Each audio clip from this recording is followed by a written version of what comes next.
There is a woman I want you to imagine right now. She is sitting at a kitchen table, her hands wrapped around a cold cup of coffee that she forgot to drink because her mind was too busy rehearsing disaster. The bills are stacked on her left, the rejection letter is on her right, and somewhere in the back of her mind, a voice small but relentless is whispering that this is just how life is. That things don't really change, that miracles are for other people, people with better luck, better connections, better circumstances. That voice, beloved, is the greatest liar that has ever spoken, and today, we are going to silence it once and for all. I want to begin with a declaration, and I want you to feel it move through your bones like a current of electricity. Miracles are not the exception to life, they are the rule. They are not reserved for the saintly, the wealthy, or the extraordinarily fortunate. They are the natural, rightful inheritance of every soul who dares to align with the infinite intelligence that governs this universe. The moment you understand this, truly understand it, not just intellectually nod at it, but feel it resonate in the very core of your being, your entire life reorganizes itself around that truth. Now I know what some of you are thinking. You have heard this kind of talk before. You have read the books, you have said the affirmations into your bathroom mirror, you have tried to believe, and still, the miracle did not come in the way you expected. And here is precisely where we must stop and examine something important, because embedded in that very sentence is the problem. You expected the miracle to come in the way you expected it. You drew the map yourself and then demanded that the divine follow your directions. You ordered the package and then refused to accept delivery because it arrived in the wrong colored box. This is not faith. This is management. And the infinite cannot be managed, it can only be trusted. The word expect is one of the most powerful words in the human vocabulary when it is properly understood. Most people use the word to mean anticipating a specific outcome. They expect a call from a particular person. They expect money to come from a particular source. They expect healing to arrive through a particular doctor. And when life, in its magnificent and often mysterious wisdom, chooses a different door entirely, they conclude that the expectation failed. But expectation, in its truest and highest sense, is not about the door, it is about the arrival. It is an absolute, unwavering confidence that your good is coming, that the supply is already in motion, that the answer is already on its way, without any attachment whatsoever to the form it will take when it gets here. This is the foundation of everything I want to share with you today. And I want to share it not as a theory, not as a philosophy to be debated over dinner, but as a living, breathing, practical science that you can apply to your circumstances the moment you walk out of this room. Because the universe is not vague, it is not indifferent, it is not sitting somewhere in the cosmos with a long list of requirements before it grants you access to your own good. It is responsive, immediate, and inexhaustibly generous. The only thing standing between any human being and their highest good is the story they insist on telling about why that good cannot come. And those stories, beloved, are extraordinarily creative. We human beings are marvelous storytellers when it comes to explaining our limitations. We cite our age, our background, our education, our past mistakes, the economy, the timing, the people who wronged us, the years we lost, the opportunities that slipped away. We build elaborate, well-sourced arguments for why the miracle is unlikely. And with every word of that argument, we are quite literally legislating against ourselves, using the very creative power of the spoken word, the same power that is meant to be our greatest tool as a weapon, pointed directly at our own dreams. Here is what I need you to understand, before we go one step further. You are not a passive observer of your life. You are not a cork bobbing on the ocean of circumstance, subject to every wave and current with no say in the matter. You are a creative being, endowed with the same intelligence that spoke this entire universe into existence. And that intelligence is not somewhere far away, inaccessible, locked behind gates that only a chosen few can open. It is the very substance of what you are. It is closer to you than your own heartbeat. And it is listening right now, in this moment, to every word you speak and every belief you hold as true. The miracle you have been waiting for has not been delayed because the universe forgot you. It has been waiting, patient, ready, fully prepared for you to stop expecting the expected and open wide the door to something far greater than your human mind has yet dared to conceive. That is what we are here to do today. Not someday, not when conditions improve. Today, right now, in this room. The tide is turning, and it is turning for you. Let us talk about the nature of divine timing, because there is no subject that trips people up more consistently, more painfully, or more unnecessarily than this one. We live in a world that has made speed into a virtue. We celebrate the fast, the instant, the immediate.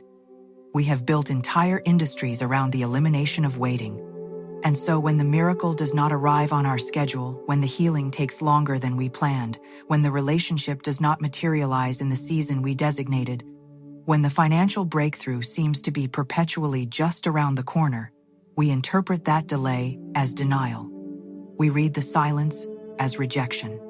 We take the waiting period as evidence that we were wrong to believe in the first place. And in doing so, we make the single most costly mistake a human being can make on their spiritual journey. We quit 5 minutes before the miracle. I want to give you an image that has stayed with me and that I believe will stay with you too. Think of a farmer. A real farmer, the kind who works the land with his hands and understands in his bones the relationship between planting and harvest. When that farmer presses a seed into the dark earth in the spring, he does not go back the next morning and dig it up to check whether anything is happening. He does not stand over the ground shouting at it to hurry. He does not conclude, because the field looks exactly the same on the surface as it did before he planted, that nothing is working. He knows, with a certainty that requires no visible evidence whatsoever, that beneath that ordinary-looking surface, an extraordinary process is already underway. Life is moving, roots are forming. Something that did not exist yesterday is pushing its way toward the light. The farmer trusts the process not because he can see it, but because he understands the law. And faith, beloved, is nothing more or less than understanding the law of the infinite well enough to trust it completely, even when the field still looks empty. Now, here is what the farmer also knows, and this is the part that most spiritual seekers miss entirely. The seed does not grow on the farmer's schedule, it grows on nature's schedule. And nature's schedule takes into account things that the farmer cannot see from where he is standing: the temperature of the soil at various depths, the moisture content, the mineral composition of the earth, the positioning of 1,000 other growing things in that same field. Nature is not slow, nature is thorough. And the infinite intelligence that governs your life is not slow either. It is thorough. It is working at levels you cannot access with your 5 senses, coordinating circumstances and people, and timing and events in a choreography of breathtaking complexity, all for the purpose of delivering your good to you in its fullness, not in a diminished form that arrived too early before the conditions were right to sustain it. This is precisely why the scripture says that the ways of the infinite are past finding out. Not because they are secretive or deliberately mysterious, but because the scope of what is being orchestrated on your behalf is genuinely beyond what your human mind can calculate. You see 3 variables. The universe sees 3,000. You think the only path to your good runs through one particular door. The infinite knows of 17 doors you have never even noticed, and it is already preparing the most perfect one to swing open at precisely the right moment. Your job is not to figure out which door. Your job is to stay dressed and ready, expectant and joyful, absolutely certain of the arrival, without any attachment to the itinerary. But I want to be careful here, because trust in divine timing is not the same thing as passive resignation. There is a counterfeit version of spiritual surrender that masquerades as faith, but is actually fear in a robe. It says, well, what will be, will be. It sits down and folds its hands and calls that trust. It uses the language of divine order to justify inaction and avoidance. Real faith is not passive. Real faith is vibrantly, energetically active. The farmer trusts the season, yes, but he also rises before dawn and tends the field. He pulls the weeds. He waters during the dry spells. He protects the young plants from frost. He does his part with absolute diligence, while releasing all anxiety about the outcome. That combination, diligent action married to complete inner peace, is the signature of a person who has genuinely understood how this law works. Florence Scovel Shinn wrote that faith without works is dead. And she meant it in a very particular, very practical way. Your works are not your frantic scrambling to force results. Your works are your consistent, daily alignment with the truth of your own good, speaking words that affirm what you desire rather than what you fear, acting as if the miracle is already on its way, because it is. Making room in your actual, physical life for the thing you are claiming in your spiritual life. If you are claiming a great love, stop living as though you expect to be alone forever. If you are claiming abundance, stop treating every dollar as though it might be the last one you ever see. Your outer actions send a message to the infinite, and that message either confirms your faith or contradicts it. And the infinite, being perfectly responsive, takes you at your word. There is something else about divine timing that I need you to hear, something that took me a long time to understand, and that I believe will save you years of unnecessary anguish. Very often, what feels like a delay is actually a protection. The thing that did not come when you wanted it did not come because something about the timing would have injured you, or because what you were asking for was smaller than what was being prepared. The prayer that seemed to go unanswered was actually being superseded by a better answer, one you could not have imagined from where you stood at the time. How many times have you looked back at something that felt like a devastating disappointment and realized, with the clarity of hindsight, that it was the greatest redirection of your life? How many closed doors turned out to be the only thing standing between you and a road that led nowhere?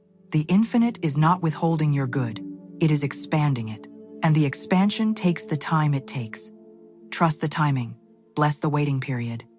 Know that something extraordinary is being made ready for you even now, in this very moment, and that when it arrives, you will understand why it could not have come one day sooner.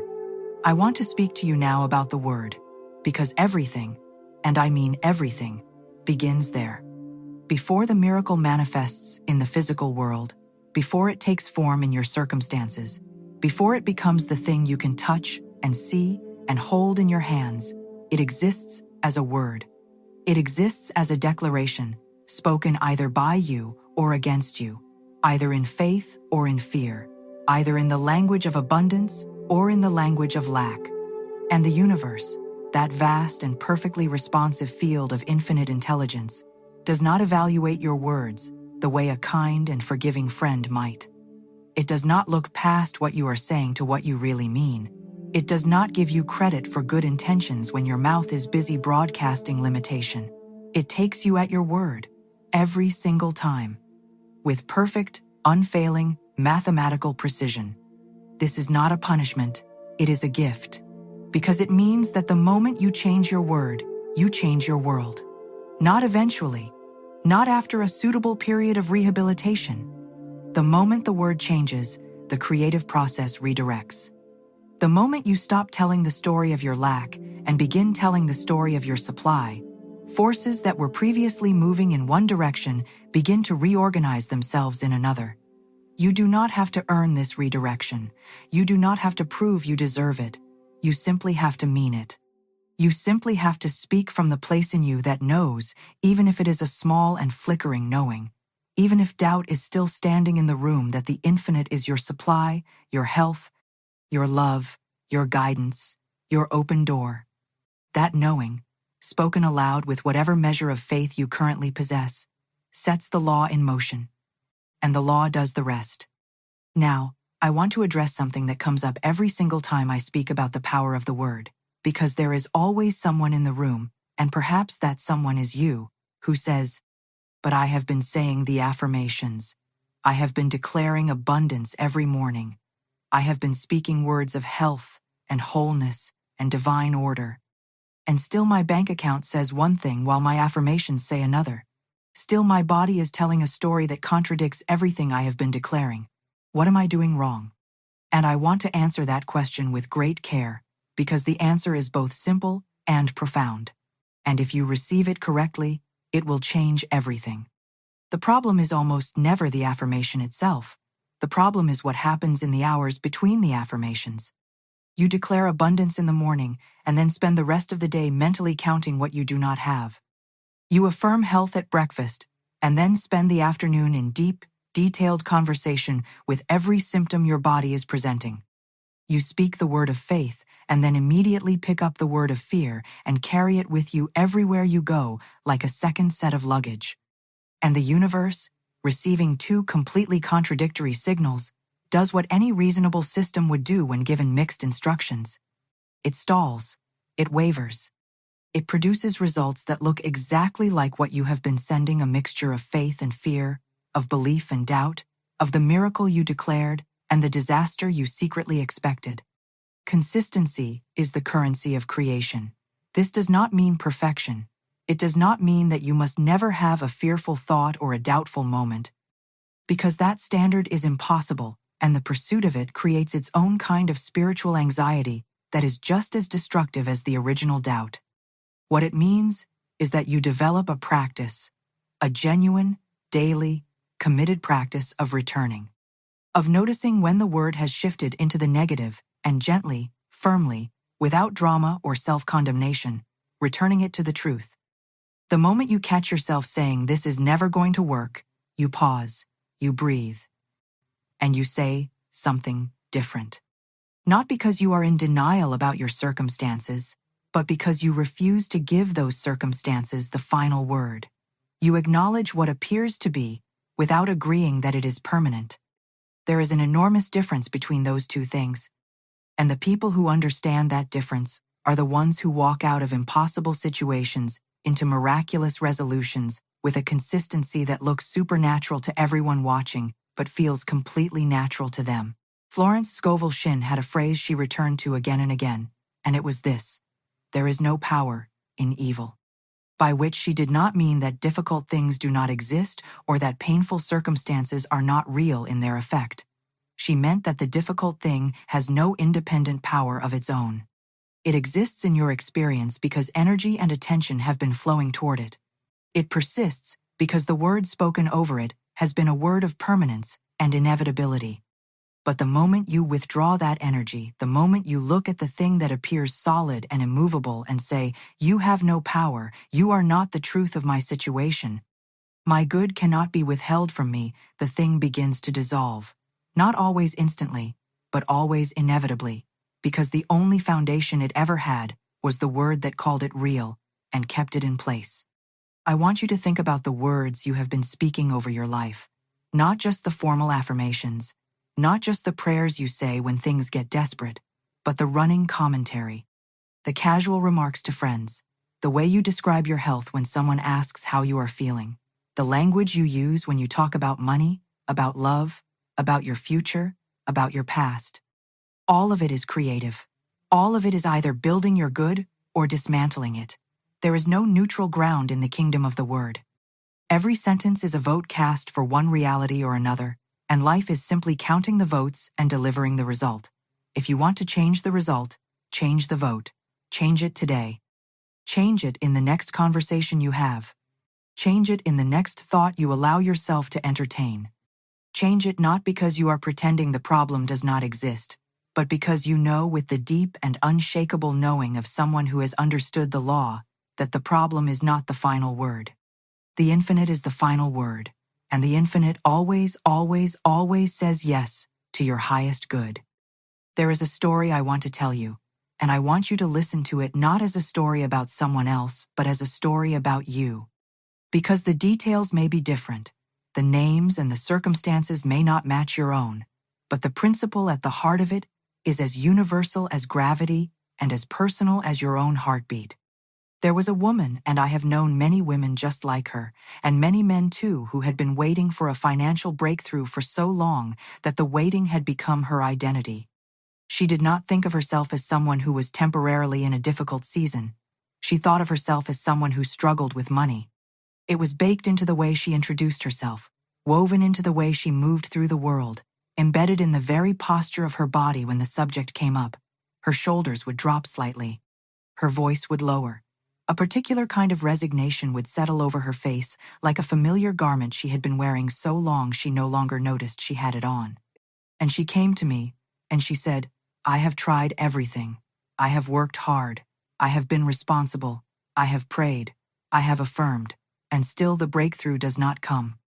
Tell me what I am missing. And I looked at her, and I could see it immediately. The way you can sometimes see a thing in another person with perfect clarity precisely because you are not living inside it. What she was missing was not effort. She had effort in abundance. What she was missing was not desire. She wanted the breakthrough desperately. What she was missing was the willingness to let go of the story. Because the story of struggle had become so familiar, so thoroughly incorporated into her sense of self, that a part of her was genuinely afraid of who she would be without it. The struggle was painful, yes, but it was known. It was hers. It explained things. It justified things. It gave her a framework for understanding her life that, as painful as it was, felt safer than the wide-open uncertainty of a life in which anything was possible and nothing was guaranteed to stay difficult.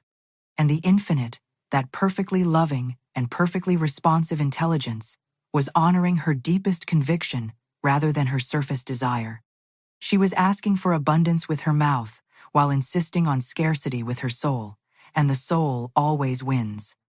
This is one of the most uncomfortable truths in all of spiritual law, and I am going to ask you to sit with it rather than immediately defending yourself against it.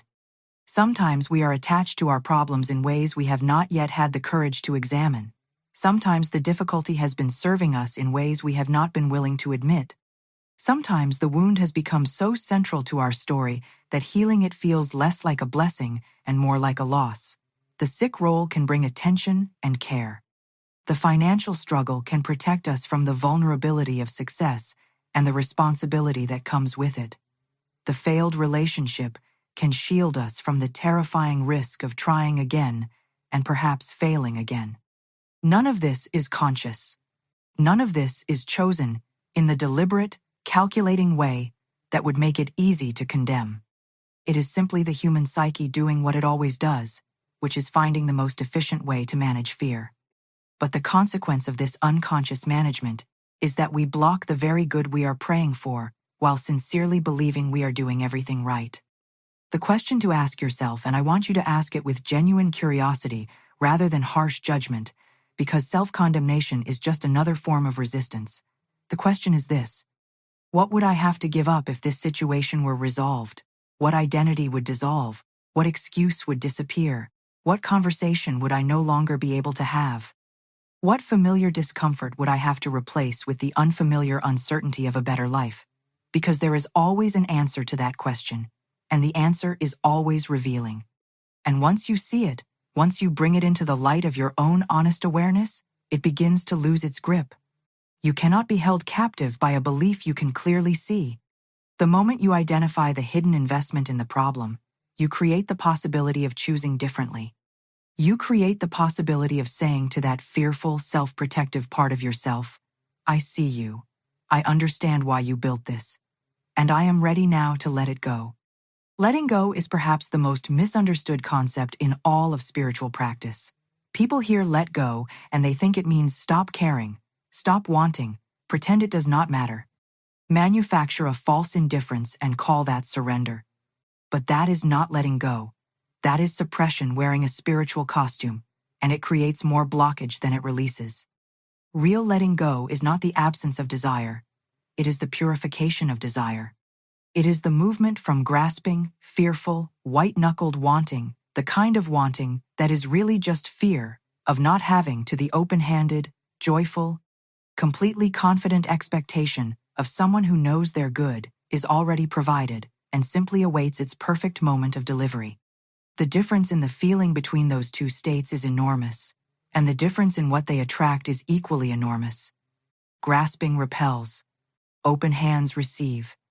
It is as simple and as profound as that.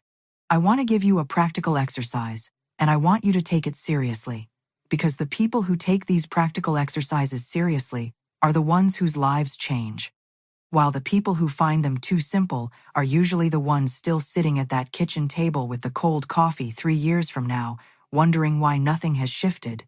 The exercise is this. For the next 7 days, every time you notice yourself gripping a desire, Every time you feel that tightening in the chest that says, "This has to happen, or else I want you to open your physical hands." Literally, whatever you are holding, put it down, or simply open your palms, and speak these words aloud. This or something better, for the highest good of all concerned.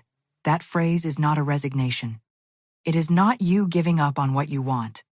It is you declaring your trust in an intelligence that can see further than you can, that loves you more completely than you have yet allowed yourself to believe, and that is already right now, in this very moment, working on your behalf, in ways you cannot yet perceive, but that you will one day look back on with absolute wonder and absolute gratitude.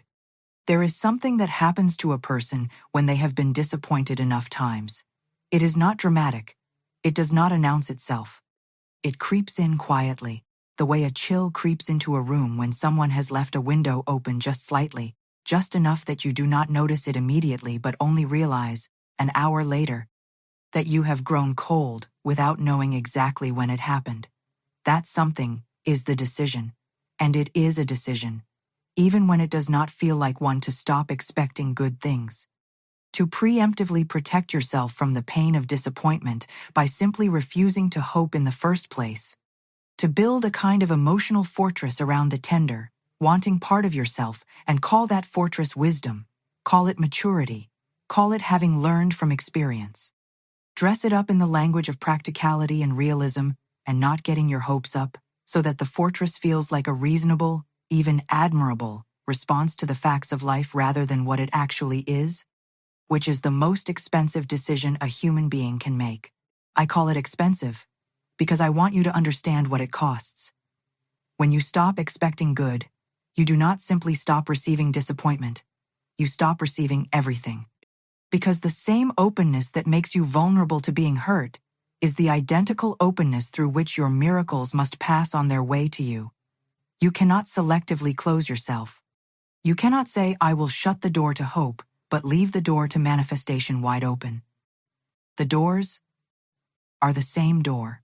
The vulnerability that makes you capable of being disappointed is the very same vulnerability that makes you capable of being astonished, delighted, and overwhelmed with gratitude when the miracle arrives. And so when we close down in self-protection, we do not make our lives safer. We make them smaller.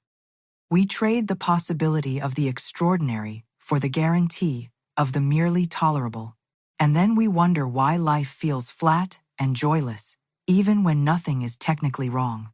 I want to talk about the spiritual practice of what I call radical expectancy, because it is the antidote to this closing down, and it is something that can be cultivated deliberately, systematically, regardless of what your history has been or how many times you have been disappointed in the past.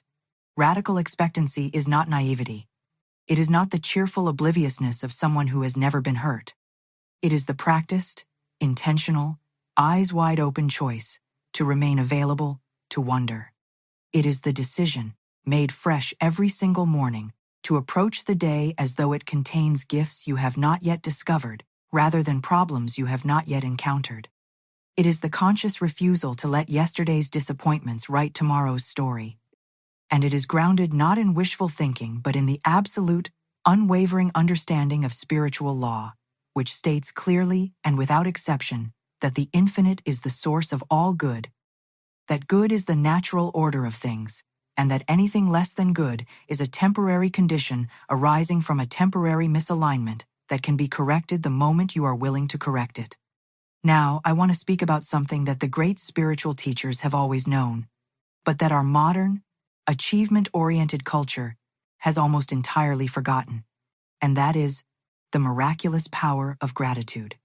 Not gratitude as a polite social grace, not gratitude as a technique, something you practice because you read that grateful people are happier and you would like to be happier, but gratitude as a force, gratitude as a frequency, gratitude as the single most powerful tuning mechanism available to a human being for aligning themselves with the flow of infinite good. Because when you are genuinely, deeply, specifically grateful, not in a general, vague, "I should be thankful" kind of way, but in a particular, detailed, "I am astonished by this gift" kind of way, You are doing something extraordinary. You are telling the universe, in the clearest possible signal, that you recognize good when it arrives. And the universe, that endlessly generous and perfectly responsive field of intelligence, responds to recognition by sending more of what is being recognized. This is why the people who seem to live charmed lives are not, as the cynical assumption goes, simply lucky. They are grateful. They have developed the eyes to see the miracle in the ordinary, and because they see it, it multiplies. They notice the unexpected parking space and feel genuine delight rather than indifferent entitlement. They receive the small kindness and let it land fully rather than brushing past it on the way to worrying about the next thing. They find the unexpected check in the mail, and instead of immediately calculating whether it is enough, they pause and feel the wonder of money coming from an unexpected source, which is exactly the kind of supply the infinite loves to provide when you are paying attention. Each moment of genuine gratitude is a magnet. Each sincere thank you, spoken to the infinite, is an opening, a widening of the channel through which your greater good is already trying to flow. And here I want to address the question that I know is forming in the mind of someone in this room right now, because it is always forming, and it is a fair question, and it deserves a direct answer. The question is, how do I feel grateful when things are genuinely difficult? How do I practice gratitude when the diagnosis is serious, when the relationship has ended, when the money is truly gone, when the dream has genuinely not materialized? How do I manufacture thankfulness in the middle of real pain without feeling like I am lying to myself or making light of something that is truly heavy? And my answer is this: you do not manufacture it. You do not pretend the pain away or perform a gratitude that you do not feel. What you do instead is go looking for the true thing, the real thing, the actual evidence of good that is present even in the difficult season, because it is always there, always, without exception, if you are willing to look with honest and open eyes. In the darkest seasons of life, there is always breath. There is always the fact of being alive in a universe that is fundamentally oriented toward life. There is always some small evidence of love, some fragment of beauty, some moment of unexpected grace that arrived without being earned and without being demanded. Start there. Start with the true thing, however small it appears, and speak your gratitude over it as though it were the most magnificent gift you have ever received. Because it is. Because the breath you just drew is connected to the same infinite source as every miracle that has ever occurred in the history of the world. And when you honor the small evidence of good with genuine gratitude, you are not pretending that the difficulty does not exist.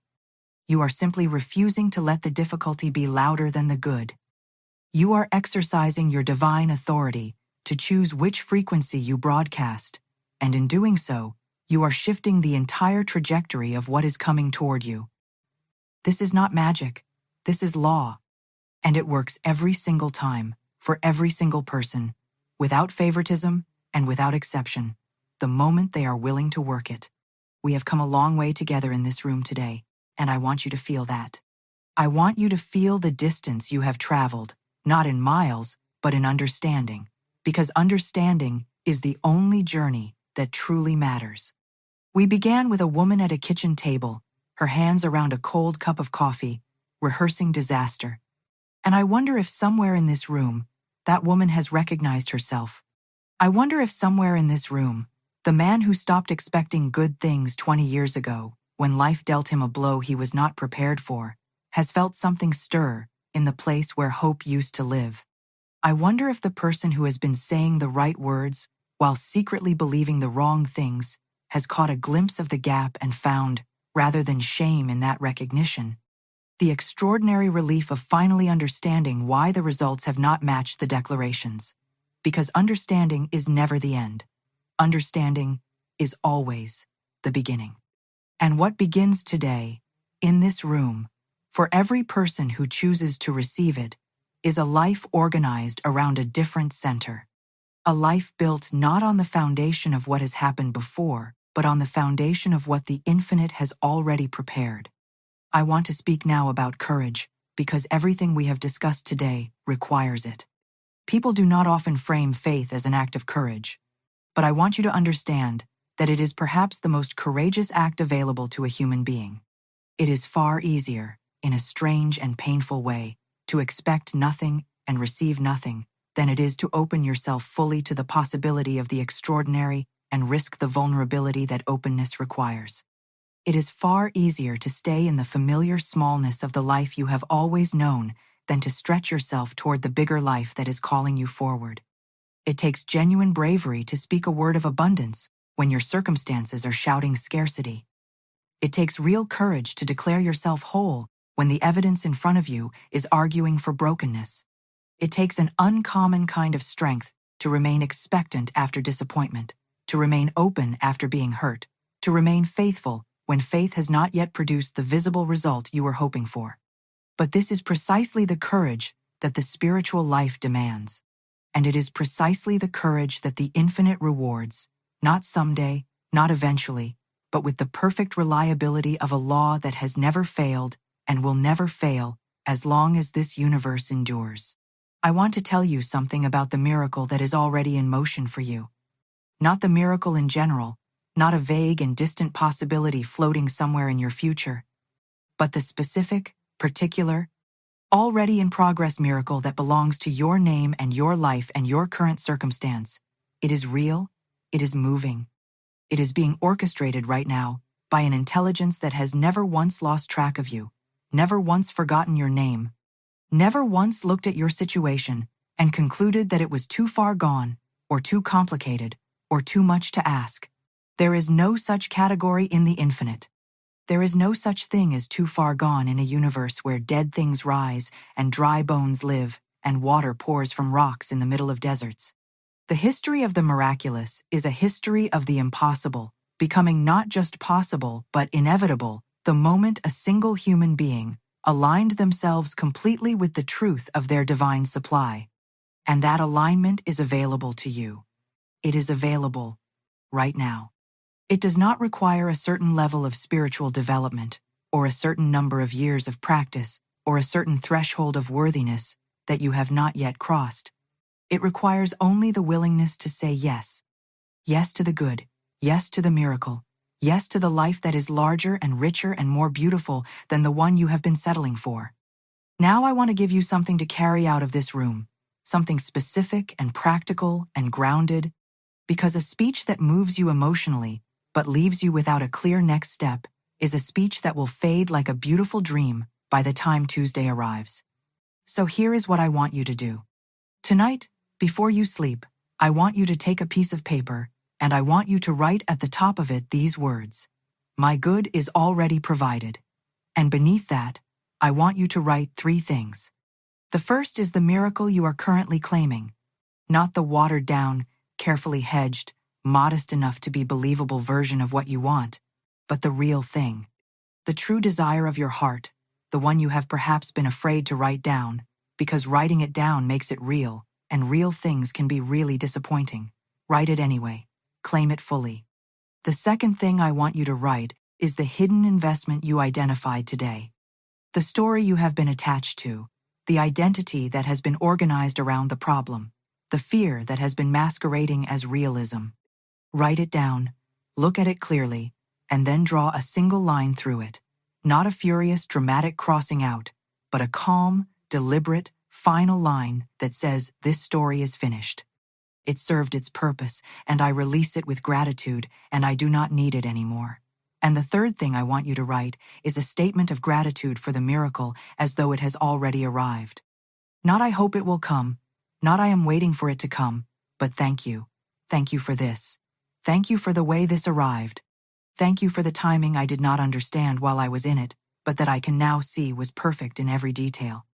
This exercise is not a ritual. It is not a superstition. It is a precise and deliberate act of alignment. It is you using the creative power of the written and spoken word to reorganize your inner world around the truth of your good, rather than the appearance of your lack. And the outer world, which is always and only a reflection of the inner, will begin to reorganize itself accordingly. Not because you have manipulated it, not because you have forced it, but because you have finally, fully, without reservation, gotten out of your own way and allowed the infinite to do what it has been trying to do for you all along. I want to close with this, and I want you to feel every word of it land in the deepest place you have. You were not put on this earth to struggle. You were not designed for a life of permanent lack and perpetual disappointment and dreams that never quite materialize. You were not born into this magnificent, abundant, inexhaustibly generous universe to spend your days making careful peace with smallness. You were born for the miracle. You were made for the extraordinary. You were created by an intelligence that does not know how to be stingy, that has never once looked at one of its children and said that one gets less. The same sun shines on every field. The same rain falls on every seed. The same infinite supply is available to every soul who dares to claim it, fully and without apology, in the full knowledge that the claiming is not arrogance, but alignment, not greed, but grace, not wishful thinking, but the most rigorous and reliable science in the universe. The miracle is not coming. The miracle is already here, already moving, already arranged in ways you cannot yet see, but will soon feel, and then see, and then hold in your hands, and look at, with the kind of wonder that makes you laugh and weep at the same time, because it is so much better than what you dared to ask for and so perfectly timed that you know, beyond all argument and all doubt, that something far wiser than your human mind was in charge of it all along. Expect it, claim it, open your hands for it. Speak the word that calls it forward, and then stand back, beloved, and watch what the infinite can do when you finally, completely, with your whole heart, get out of the way and let it. The miracle is your natural order. Welcome home.